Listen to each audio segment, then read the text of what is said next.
উনি রাজবাড়ী জিআর 332/2024, এটার ঘটনার তারিখ হলো 18/7/24। এই মামলায় উনি 2 নম্বর আসামি, হুকুমের আসামি।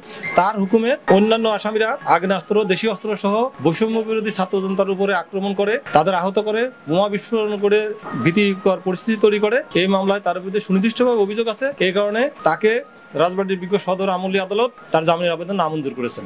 রিমান্ডের বিষয়ে আমাদের কাছে এখন তথ্য নাই, আমরা তথ্য পাইলে আপনাদেরকে জানাবো।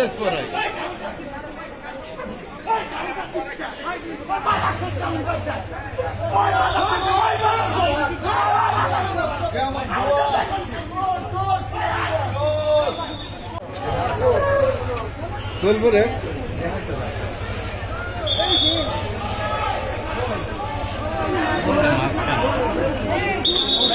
না